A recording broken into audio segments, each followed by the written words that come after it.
I'm really excited to welcome you today, Karis. And the theme of our conference for International Women's Day, and happy International Women's Day. You are an international woman.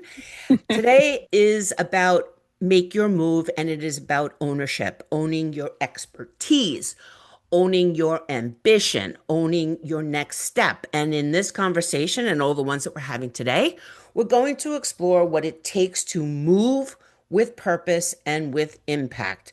And with that, I welcome Karis Copp, the managing director of Karis Copp Media. Hello, Karis Copp. Hello, hi everyone.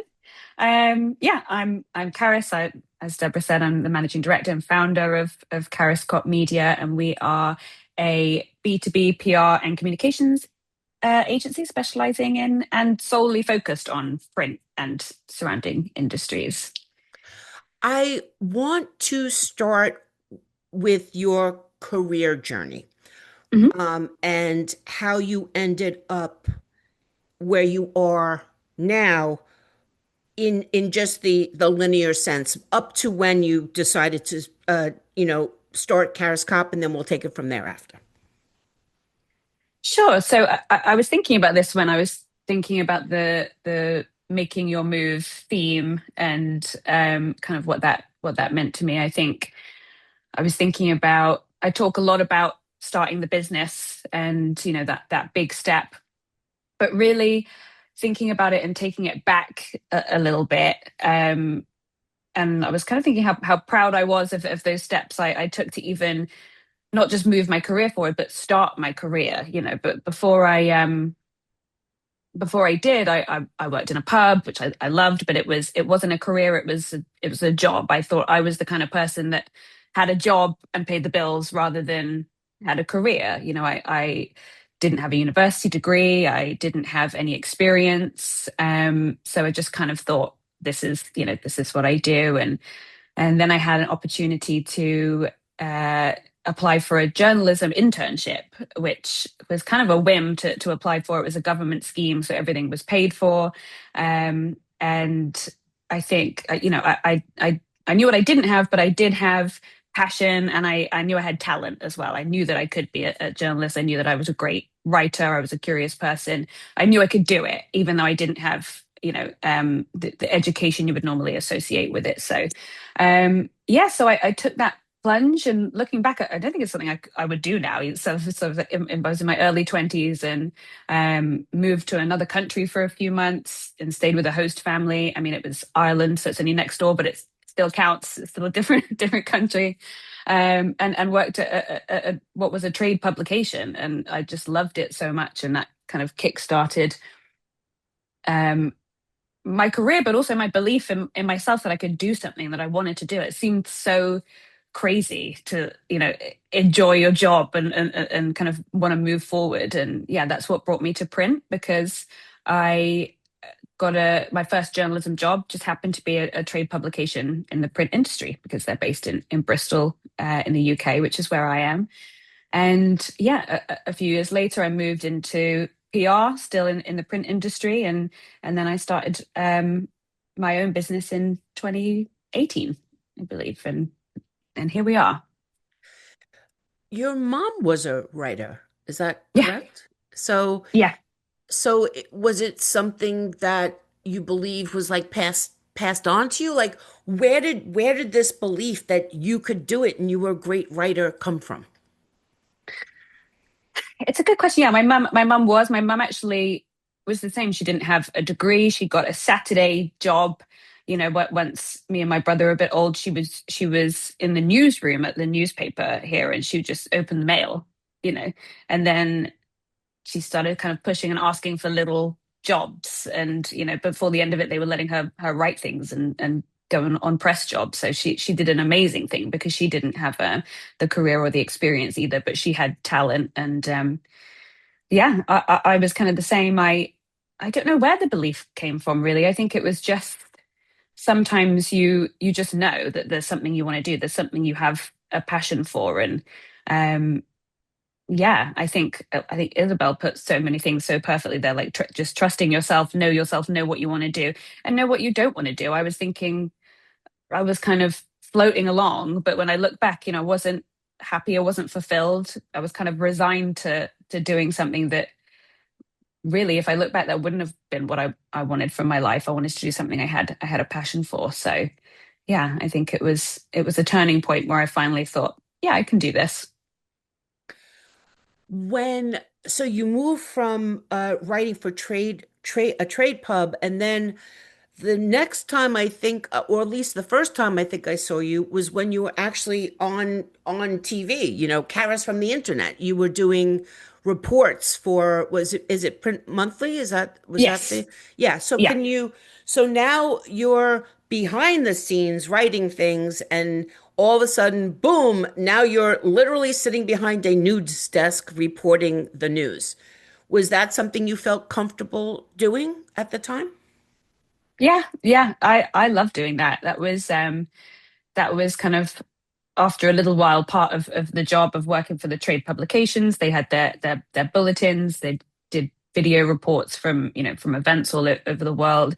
And yeah, I absolutely loved that. I really, really loved that. I think I kind of a confident person. I really enjoyed interviewing people. I absolutely loved interviewing people, talking to people, getting to the heart of what they're about. And I think putting people at ease as well. I really enjoyed, you get so many nervous people that, they work for a print company, that they're not used to someone coming and shoving a camera in their face at a trade show. Um, and then they end up, really enjoying it. And that's how I made so many great connections as well, just going out and interviewing so many people.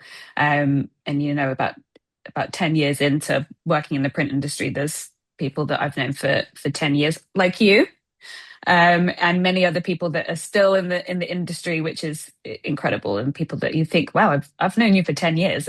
It's crazy, the relationships that we build. And yeah, I loved doing that. I really, really do. Although now I probably loved it more then than I than I do now. From your perspective, how does the work you do help the industry move forward? Ooh, it's a good question. I think our job is to help companies in the industry to be seen, to be heard, and for their messages to be understood. So I think, what better way to move the industry forward than to help um, businesses in our industry. The businesses that we work with are, maybe they create equipment, or they create software, they maybe have an event or a material, and they need to connect with the print businesses that need those things. They need that equipment, they need those materials, they need to be part of that event or that trade association. And our job is to help them reach that audience and understand how our partners can help them. And I think that moves things forward, getting those messages across. I mean, some people might say that some businesses in our industry aren't great at getting their message across, whether that's to who they want to communicate with or outside. I think sometimes that's unfair, but it always helps to have a partner that can really get under the skin of your business and get your word out there. So I would say we do a great job helping move the print industry forward. I think you do. I love your press releases. I want to focus on this for one moment, because you could think, or other people could think, that the segment of PR and media relations, uh, media promotion, anything that falls into needing help can be replaced by AI. And I want your thoughts on that. But first, I want to mention the newsletter, the email that you sent that I went crazy of. It was my favorite email newsletter I had received in such a long time, besides News from the Printerverse and the Girls Who Print newsletter, of course. But that is just sharing information about what's going on. You wrote a story, Mm. and there was no doubt in my mind that it was written by a human. It felt different. I couldn't believe how in your face it was that this was so different and for the best reasons. So address the AI thing and then address your thoughts behind that amazing newsletter, which everybody should sign up for, by the way. Yes, please. I'll connect with me on LinkedIn and I'll reshare the link to subscribe. Thank you so much for saying that. Yeah, I think it's the idea of the newsletter is to share what we've been doing, share what we've been interested in, share some of the news, but also I like to start with um, a note from me. And yeah, I think I just sit down and write whatever's in there and get it out. And I think yeah, hopefully you can tell that it's kind of colloquial. I think we do get a lot of AI generated content in our face. I think it can be a great tool for shaping, for ideas. I don't think we want to live in a world where everything is um, AI generated, and it just takes away that personal feeling, which I think is really important and really important in a business like print where it's about technology, it's about many things, but it's about people buy from people. We all know that. People want a human touch. You're not going to replace the sales experience with just AI generated content. It just wouldn't work. People want to talk to someone, and in my opinion, people want to talk to someone. Well, some people um want to talk to people, but sure. in the PR lane, it's different, I think, because a lot of times AI exaggerates to make a point, and Mhm. the things that it exaggerates could be true, but it doesn't really fit in this world. And Mhm. unless somebody has that knowledge of strategic positioning in the market, I mean, just the information that you would have to pump into the AI tools to really Yeah. come up with a strategy, it's almost like, you know what? It's easier if I use my own brain and do it myself. And then Yeah. put it into AI and say, how could this be tightened, or am I missing anything here?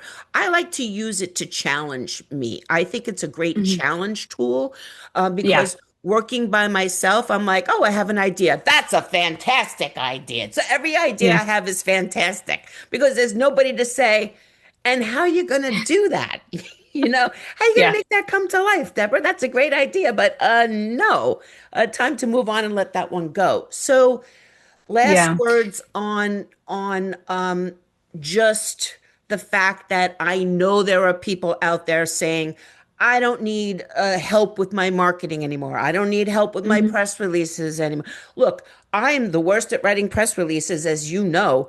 And I've been asking AI to help me write press releases. And then I read them and I'm like, I can't release this. It doesn't Yeah. sound like me. So I Cool. end up getting a framework and then I go in and I make it Yeah. Deborah. And it's boring. It's So boring. boring when I if I've asked it to like write something, I think I'm falling asleep before I even get to the end of it. And we're already in an industry where we're trying to make sometimes things that some people might consider unsexy, into kind of clear language, engaging. That's an art that I don't think AI can replace. And also in our line of work, the amount of things, we're a very small team. The amount of things we have to switch between on any given day. It's different areas of print. Working in something that's for industrial print versus promo or a signage company, or we've got so many different types of clients with so many different types of audiences. And then say we're writing a thought leadership piece on behalf of a client. Well, we need to tap into what that individual thinks and feels and their tone of voice. Who are they trying to reach? Which different area of print? Which country? The German audience is different than the American audience. I don't think you can do that by pumping something into AI. You need to really, really um, have expertise in all those areas and how different people communicate, how the different people that you're trying to reach want to consume their information, where they are. Yeah, you can people. I see a lot of people are saving time by they just want to get something out there, and I guess that's fine if that's what you want to do, but it's not the way to do fantastic communications and PR. It's Yeah. just not the way to get your message across authentically. And I've spoken before about um, the need to, trust is more important than ever. And people might think, well, we don't need PR professionals as much because we now have AI. Well, you need it more than ever because you need trusted content. You need trusted people. Yeah. Um, and that's only going to continue. So I mean, the that's minute I see the standard opening line, then I see bullet point lists with emojis on them. I'm like, I'm not even reading this because I could mm, just type in the headline to my own chat GPT and get the same information. So I right. agree there's a nuance. You can do everything that Karis just said, but you still need a human to review all of that, and you still need a human to put all that information in the to train the tools on the proper way to respond to things. Yeah. Okay, so you take a job at a trade pub, you upgrade that to being a media personality. Then you start working with me for a little while. I stole Karis for a bit, and she was my Project Peacock partner for about a year and a half, maybe, so, Yeah. something like that. I actually spent Karis's 30th birthday with her. Yes. She didn't Yeah. have ID, and they wouldn't give her a drink at the bar, everybody, just to say. But how did you decide to make the move to start your own business? It's a good question. I think maybe sometimes I've talked about this and I kind of think, that I made some big decision. Really, I didn't. I was freelancing. I left a job and I was freelancing, sometimes, creating content, still some journalism, usually mostly in print, but I was taking some other, what it's like when you freelance. I was taking some other gigs if I needed. And really kind of thinking about what I wanted to do next. And then it kind of got slightly figured out for me by COVID, because at this point, even though I started the business in 2018, a lot of it was just me kind of freelancing, creating content, taking on some freelance PR client. It wasn't really a agency like it is today. But during COVID, I kind of thought, here's my opportunity to go out there and say, hey, you've got budget, but you can't do this events. Your salespeople can't do anything. Um, I can help you get your message out there, and that's how I kind of um, I think just seized that opportunity really that was given to me. And none of us had anything to do. Companies were freaking out. They couldn't do the things they normally do with their marketing dollars. And a lot of them were ready to think, well, yeah, we'll try something. We'll try content. We'll try whatever you got. So that's kind of how I sort of evolved it into that. So it's not a. I think it's a different kind of success story than maybe we're used to, because it's just about kind of taking the opportunity and running with it. It's not you know I made a huge decision to found a business, but I still think it's equally as valid in terms of doing what you need to do. It is. I mean, I literally have the same experience. I didn't set off to be the intergalactic ambassador to the Printerverse. I opened up a LinkedIn group, and then I just kept saying like, okay, well, I guess I'm a professional networker. Okay, I guess I'm a social media person. Okay, I guess I'm a community builder. And I just kept going with it because the opportunity was there, and it was a lane that was not at that time filled by anybody. Now it's filled with Mm. lots of people, but I'm still ahead of the race. Um, so now you go from freelancing to a formal business where you're consulting and doing work, and now you need to hire a team. How does that start? Oh gosh. It started out with a lot. I didn't know. I had no idea what I was doing, but I knew I needed help. I got to that point.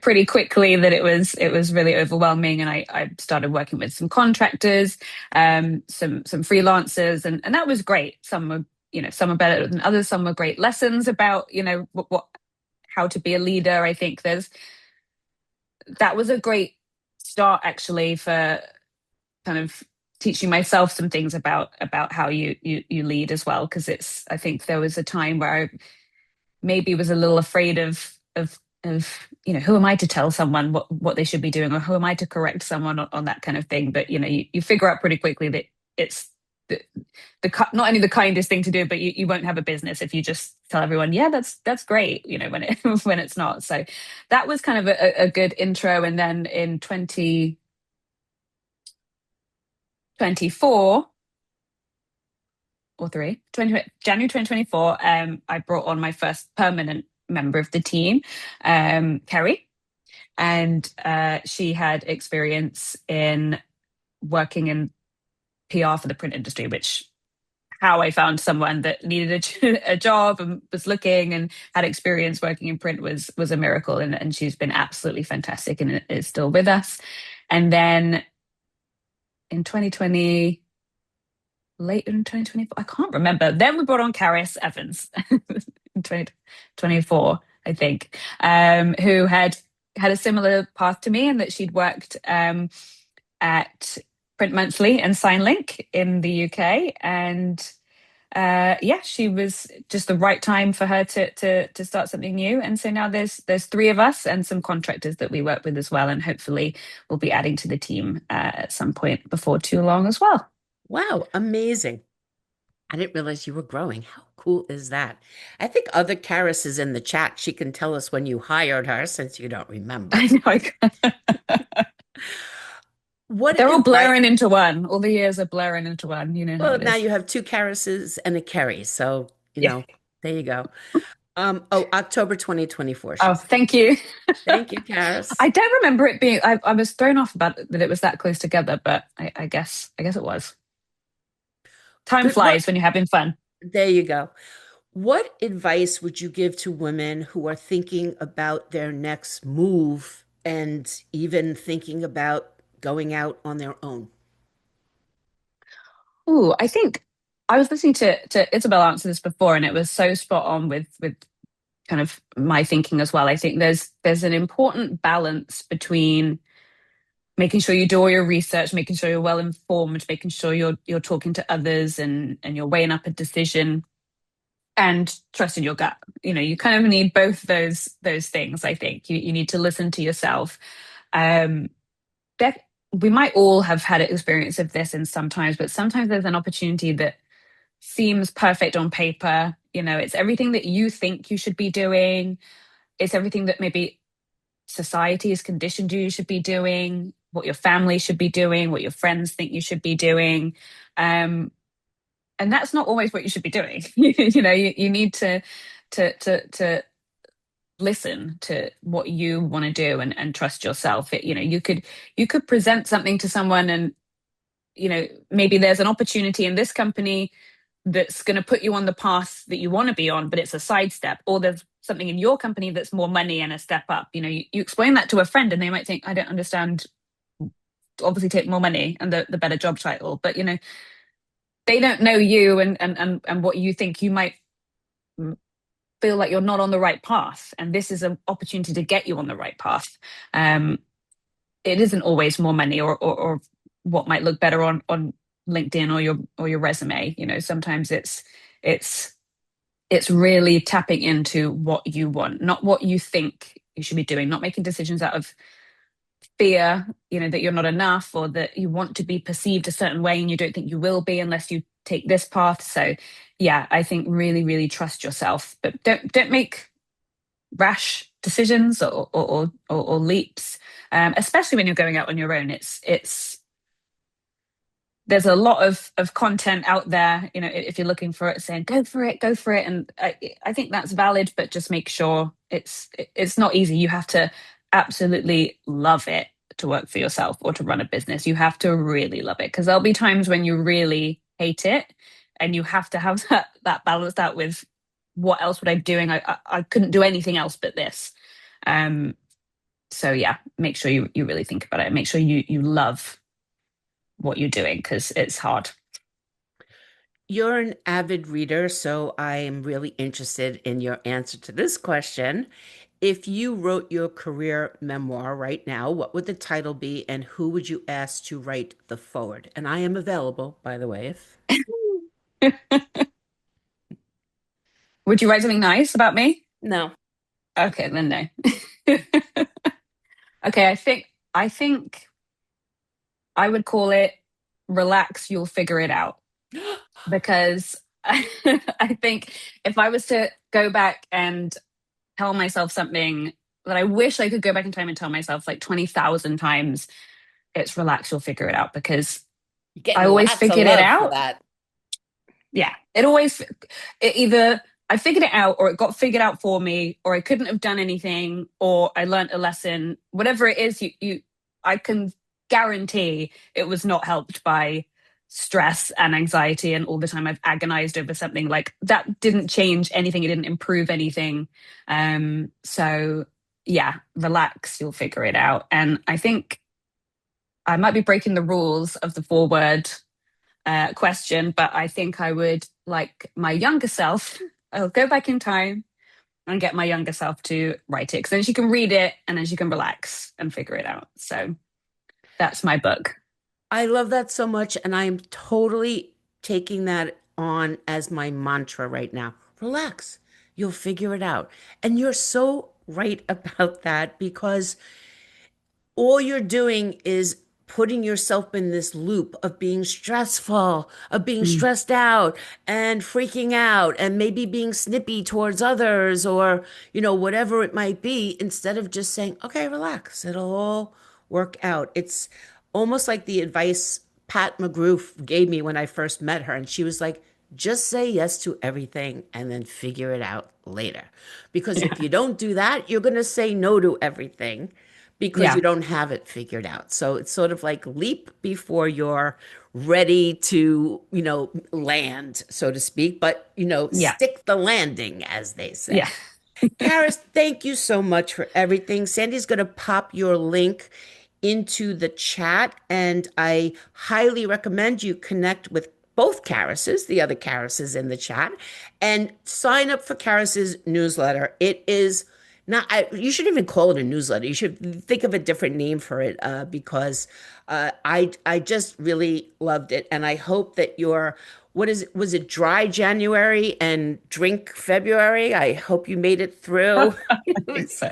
You Brits Something have like your that. crazy traditions over there. So thank you so much for your time. Happy Thank International you. Women's Day.